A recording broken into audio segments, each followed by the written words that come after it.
ہماری دعائیں سیلاب متاثرین کے ساتھ ہیں. ہم جانتے ہیں 40 لاکھ کے قریب لوگ اس وقت بے گھر ہیں اور پوری قوم کو مل کر ان کے لیے دعا کرنی چاہیے. اللہ تعالیٰ ان کو صبر جمیل عطا فرمائے اور ان کو جلد از جلد امداد بھی پہنچائے. آمین. آج کے پروگرام کا آغاز یقیناً ہم سیلاب سے ہی کرنا چاہتا ہوں میں، کیونکہ اس وقت تک جو اطلاعات آ رہی ہیں 910 افراد اللہ کو پیارے ہو گئے ہیں، 1000 سے زائد زخمی ہیں، 40 لاکھ بے گھر ہیں، لاکھوں کی تعداد میں مویشی جو ہیں اس وقت ان کے پاس چارہ نہیں ہے کھانے کو. اور صورتحال یہ ہے کہ پانی آگے تو بڑھ رہا ہے. ہر روز بھارت کی جانب سے ایک نئی وارننگ بھی آ رہی ہے. نئے ریلے کی بتایا جا رہا ہے اگلے 48 گھنٹے پی ڈی ایم اے کے جو ترجمان ہیں ہمارے، انہوں نے کہا ہے کہ بڑے سیریس ہوں گے پنجاب کے لیے بھی. اور جو ریلا سندھ میں داخل ہو رہا ہے، آج رات تک بتایا جا رہا ہے کہ سندھ کے اندر بھی بڑے درجے کا سیلاب ہوگا، مشکلات ہوں گی، پرابلمز ہوں گی. لیٹس سی، اللہ تعالیٰ خیر کرے. یقیناً ان آفات سے مقابلہ کرنے کے لیے ہمیں سوچنا چاہیے کہ ہم کیا کر سکتے ہیں اور ہم کیا غلط کرتے آ رہے ہیں. کیونکہ آج جب میں یہ پڑھ رہا تھا اور یہ بات میں کافی دنوں سے ڈسکس بھی کر رہا ہوں، پانی کی رفتار. آج ہمارے عرفان گاٹھیا صاحب کا کہنا تھا کہ ہمیں توقع ہے کہ 4 ستمبر تک پنجنت پر پانی آ جائے گا، 6 ستمبر تک سندھ میں داخل ہو جائے گا. ہم جانتے ہیں کہ وہ ڈیٹ اور وہ ٹائم لائن بھی میچ نہیں ہوئی، پانی کی سپیڈ سلو تھی. لوگ عموماً یہ کراچی کی سڑکوں پہ کہتے ہیں کہ 1 گھنٹے کا سفر ہمیں 3 گھنٹے میں کرنا پڑا. آج کل پانی بھی یہی کہہ رہا ہے کہ جو ہم 3-4 دن میں سفر کرتے تھے وہ ہمیں 6-7 دن میں کرنا پڑ رہا ہے. انہوں نے یہ بھی کہا ہے کہ پنجاب میں اتنی زیادہ سیلابی صورتحال ہو گئی ہے، پانی آگے اس رفتار سے نہیں گیا جس رفتار سے اسے جانا چاہیے تھا. یہ وہی وجہ ہے جو ہم سنتے آ رہے ہیں جب سے سیلاب آیا ہے کہ غیر قانونی تعمیرات، پانی کی گزرگاہیں، نیچرل واٹر ویز خالی ہونے چاہیے.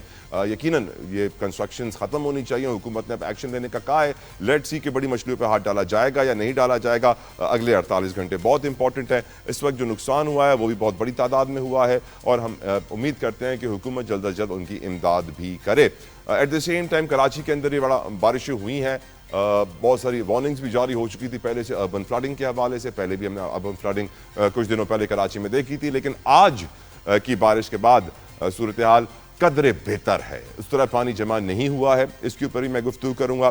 پروگرام کے اندر میں دہشت گردی کا ذکر اس لیے کرنا چاہتا ہوں کیونکہ میری نظر میں ملک کا سب سے بڑا مسئلہ ہے آج بھی. جو KPK کی گورنمنٹ آفیشلز کی جانب سے رپورٹ آئی ہے وہ یہ آئی ہے کہ اس وقت خیبر پختونخوا کے اندر 8000 تحریک طالبان پاکستان کے فتنۃ الخوارج موجود ہیں. باجوڑ کے اندر 800 موجود ہیں. انہوں نے چیک پوسٹیں بنا لی ہیں سی پیک کے روڈ کے اوپر. یقیناً ایک بہت بڑا کنسرن ہے ایک ایسے وقت کے اوپر کہ جب ہم سیلیبریٹ کر رہے ہیں کہ امریکن ڈیلیگیشنز آ کے $500 ملین کی انویسٹمنٹ کر رہے ہیں لاجسٹکس اور مائنز اینڈ منرلز کے انفراسٹرکچر کے اندر. جہاں ڈونلڈ ٹرمپ یہ ٹویٹ کرتے ہیں کہ ہم جلدی پاکستان سے تیل نکالیں گے، تیل وہ پاکستان انڈیا کو بھی دے گا، ہمیں بھی دے گا. وہ تیل کب نکلے گا، کہاں سے نکلے گا، کون نکالے گا، کیسے نکالے گا، کچھ نہیں معلوم ہمیں ابھی تک. بہت سارے ایشوز ڈسکس کرنا چاہتا ہوں. ویلکم کروں گا اپنے مہمانوں کو. میرے ساتھ موجود ہیں ارشد وورا، ڈپٹی میئر رہ چکے ہیں، MQM پاکستان کے سینئر رہنما ہیں. بہت بہت شکریہ وورا صاحب آپ کے وقت کے لیے. بیرسٹر عامر حسن صاحب فرام پاکستان پیپلز پارٹی، بیرسٹر صاحب آپ کے وقت کے لیے بہت مشکور. راجہ انجینئر قمرال اسلام صاحب میرے ساتھ موجود ہیں فرام PMLN. اینڈ امجد خان نیازی صاحب فرام پاکستان تحریک انصاف. سارے مہمانوں کا بہت مشکور، شکر گزار آپ کے وقت کے لیے. پہلا سوال جو میں پوچھنا چاہوں گا کہ اس وقت جو سیلابی صورتحال ہے یقیناً ہم سب کنسرنڈ ہیں، ہم سب کو بڑا افسوس ہے. عمران خان نے بھی، امجد خان نیازی صاحب یہی کہا ہے کہ آج سیاست کو چھوڑ دیں اور صرف سیلاب متاثرین کی امداد کا ذکر کریں. کس طرح ریہیبلیٹیشن ہوگی، کس طرح ہم مستقبل کی تیاری کریں گے. PTI کیا کر رہی ہے سیلاب متاثرین کے لیے اور آپ کی نظر میں what is to be done. Amjad Khan Niazi Sahab. بسم اللہ الرحمن الرحیم. بالکل، ہم تو پہلے بھی سیاست سیلاب کے اوپر نہیں کر رہے. سیلاب بھی قدرتی آفات ہے، لیکن ہم یہ ضرور کہتے ہیں کہ سیلاب یہ جو پانی تھا یہ ہمارے لیے بینیفیشری تھا، ہماری ایگریکلچر کے لیے، ہمارے لیے سستی بجلی کے لیے. لیکن یہی پانی ہمارے لیے زحمت بن چکا ہے اور لوگ پانی سے نہیں کرپشن سے ڈوب گئے ہیں. یہ ہم ضرور کہنا چاہیں گے. ہمیں اس وقت پولیٹیکل سٹیبلٹی کی ضرورت ہے. اس وقت جو ملک کے اندر لا اینڈ آرڈر کی ایشوز ہیں اس کا تعلق پولیٹیکل سٹیبلٹی تھے. خان صاحب تو ڈے ون سے کہہ رہے ہیں کہ پاکستان میں اگر رول آف لا ہوگا چیزیں بہتر ہو جائیں گی. رول آف لا ہوگا. یہ جو آج پانی کا مسئلہ ہے، اگر اکاؤنٹیبلٹی ہوتی اور جن لوگوں کی نااہلی تھی تو یہ مسائل نہ ہوتے. آج آپ کا پورا پنجاب جو ہے وہ سیلاب کی نظر ہو گیا ہے. آپ دیکھیں لوگ گھروں سے بے گھر ہو گئے. لوگوں کے مویشی، ڈور، ڈنگر، خود، اموات، زمینیں، فصلیں، یہ ایک المیہ جنم لے چکا ہے. اور اس کے بعد جو ہوگا آپ کی گندم کی جو 1800 پر من جو قیمت تھی اس وقت 4000 پر من ہو چکی ہے.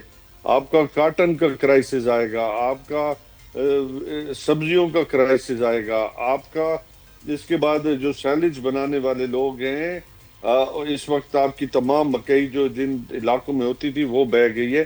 یہ جانوروں کے چارے کا مسئلہ ہوگا. تو آپ سوچیں کہ اس کرائسس سے نمٹنے کے لیے کیسے اور کیا اقدامات کیے گئے جس پہ ہم بحث کر سکیں اور ان میں بہتری لا سکیں. چونکہ خود گورنمنٹ کے علم میں بھی نہیں ہے کہ ہم نے کرنا کیا ہے. وہ تو سڑک کے کنارے کھڑے ہوتے ہیں, جہاں سیلاب آتا ہے وہاں کھڑے ہو کے پھر واپس چلے جاتے ہیں. اب ان لوگوں کے پرسان حال کوئی نہیں ہے جو مر رہے ہیں, جو پانی میں ڈوب چکے ہیں, جن کے پاس ہمیں جانا چاہیے. سینکڑوں دیہات, خود گورنمنٹ اپنا فگر دے رہی ہے کہ 45 لاکھ سے اوپر جو ہے وہ آبادی جو ہے وہ ڈسٹرب ہو چکی ہے, لیکویٹ ہو چکی ہے. وہاں پہ سیلاب نے تباہی مچا دی ہے. ان حالات میرے سوال کا جواب نہیں آیا امجد صاحب, میرے سوال کا جواب. پی ٹی آئی کیا کر رہی ہے سیلاب متاثرین کے لیے؟ بالکل پی ٹی آئی کے تمام لوگ جو ہیں وہ گراؤنڈز پہ موجود ہیں, ٹیمیں موجود ہیں. خشک راشن ہو, کھانا ہو, ان کو سہارا دینا ہو, چارہ دینا ہو, یہ سارے پی ٹی آئی کے لوگ کر رہے ہیں. گراؤنڈ پہ میں خود بھی گیا ہوں کافی جگہوں پہ. ہماری بیرسٹر صاحب بھی گئے ہیں, سلمان اکرم راجہ صاحب بھی گئے ہیں, ہمارے دوست احباب جتنے ہی, ہم نے سب کو موبلائز کیا ہوا ہے. چلیں دوسری جماعتوں سے پوچھتے ہیں وہ کیا کر رہے ہیں. میں پوچھنا چاہوں گا پیپلز پارٹی سے. مجھے بتائیے, بیرسٹر عامر حسین صاحب, بلاول صاحب کافی ایکٹیو نظر آئے, پنجاب میں دورے کی انہوں نے, ہر جگہ کے متاثرین سے بھی ملاقاتیں کی انہوں نے, لیکن of course how can we help them, how is Peoples Party helping them sir? بہت شکریہ جی. دیکھیے جہاں پہ تو گورنمنٹ ہے پیپلز پارٹی کی, اور وہاں پہ تو گورنمنٹ اپنا کردار ادا کرتی ہے, کرتی رہی ہے. ماضی آپ کے سامنے گواہ ہے. جہاں پہ حکومت نہیں ہے اور ہم حکومت کو مشاورت دے سکتے ہیں, یا ہمارے گورنر ہیں پنجاب کے اندر یا کے پی کے اندر, وہاں پہ گورنر اپنے طور پہ متحرک ہیں. چیئرمین صاحب کا دورہ پنجاب کا آپ نے دیکھا, میں سمجھتا ہوں قومی قیادت میں وہی ہیں جو پہنچے ہیں. پنجاب میں بھی جہاں پہ سیلاب نے سب سے زیادہ اس دفعہ نقصان پہنچایا ہے, وہاں پہ وہ آئے, یہاں پہ قصور گئے, پھر وہ مظفر گڑھ, ملتان, اور اب وہ آج سکھر میں موجود ہے.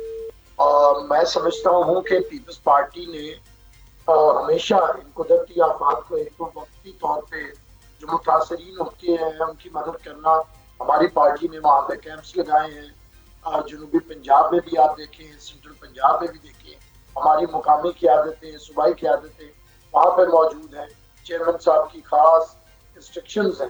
لیکن اس سے بڑھ کے جو چیزیں ہیں, پیپلز پارٹی بہت دیر سے ان چیزوں کو اٹھا بھی رہی ہے, اور ان چیزوں کی طرف نہ صرف ملکی قیادت کی بلکہ عالمی قیادت کی بھی توجہ مرکوز کروائے ہوئے ہیں. یہ جو کلائمیٹ چینج ہے, کلائمیٹ چینج میں ہم تو اتنے حصہ دار نہیں ہیں اس کے اندر, لیکن اس کے اثرات میں ہم سب سے زیادہ متاثرین میں شامل ہیں.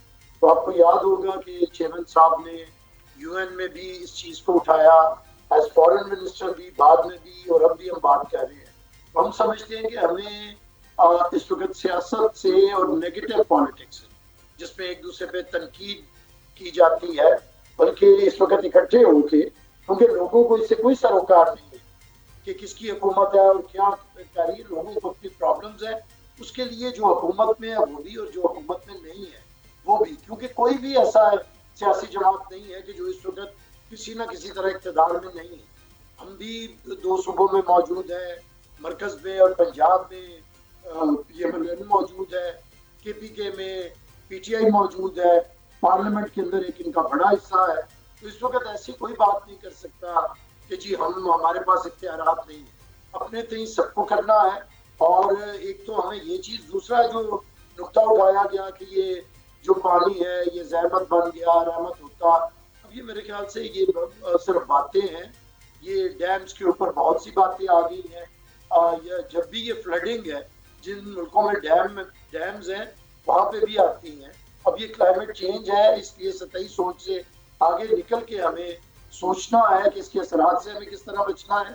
جو زیادہ بڑی بات ہے وہ تعمیرات ہیں. جس طرح آپ نے دیکھا پنجاب کے اندر جتنا نقصان ہوا ہے, کہ زرعی زمینوں کو تبدیل کیا گیا، دریاؤں کو تبدیل کیا گیا رہائشی اسکیموں کے اندر، اور اسی طرح کے پی کے اندر جہاں پہ تباہی آئی ہے وہاں پہ بھی یہ ہوا، ہوٹلز بنا لیے گئے اور دریاؤں کا راستہ روکا گیا، تو پانی تو اپنی جگہ واپس لیتا ہے۔ اس کے لیے تو ان چیزوں کو سوچنا ہوگا اور ایک قومی پالیسی مرتب کرنی پڑے گی، پارلیمنٹ کے اندر بھی اور ہمارے دوسرے بھی۔ اب یہ کوئی میرے خیال سے پچھلے 2 سال 3 سال ہمیں بتا رہے ہیں کہ یہ کوئی 1 سال کی بات نہیں ہے، اب یہ ایک ہوگا، اس سے ہمیں کیسے نبرد آزما ہونا ہے، کیسے بہتر کرنا ہے۔ ایک تو پولیٹیکل پارٹیز کو اس وقت اپنا رول پلے کرنا ہے، اپنے کارکنوں کو، اپنی قیادتوں کو وہاں پہ افیکٹڈ ایریاز میں بھیجنا ہے، اور اس کے ساتھ ساتھ جو حکومتیں موجود ہیں ان پہ تنقید کی بجائے انہیں ساتھ دے کے۔ اب میں آپ کو بتاؤں، کل بارش کی وجہ سے میں لاہور میں تھا، کراچی کا تو بڑا پروپیگنڈا ہوتا ہے، اور میں لاہور سے سیشن کورٹ سے آیا ہوں، اور راستے میں رواز گارڈن پہ میرے 8 گھنٹے ٹریفک سٹک رہی، پانی اتنا آ گیا 4 فٹ گاڑی کے اندر لوگ باندھ رہے، میں خود تقریباً 7-8 گھنٹے گاڑی کے اندر رہا ہوں، اور بڑی دیر تک پھر میں خود نکلا، جتنا پانی میں کر سکتا تھا آ کے میں نے ریسکیو والوں کو کہا، پولیس والوں کو کہا۔ تو میں سمجھتا ہوں کہ اداروں کو بھی بہتر طریقے سے ذرا واٹس ایپ سے ہمیں نکل کے اور ذرا ویجیلنٹ ہو کے اور نگرانی ذرا سخت کرنی پڑے گی۔ کل میں بڑا مایوس ہوا ہوں اپنے ان لوگوں سے کہ یہ لوگ وہاں پہ کام نہیں کر رہے تھے اور محنت سے کام نہیں ہو رہا ہے۔ تو میں یہ سمجھتا ہوں کہ ہمیں مل جل کے ان معاملات کو دیکھنا ہے۔ ایک آفت ہے، اس آفت سے نبٹنے کے لیے ہمیں فتنے سے بچنا پڑے۔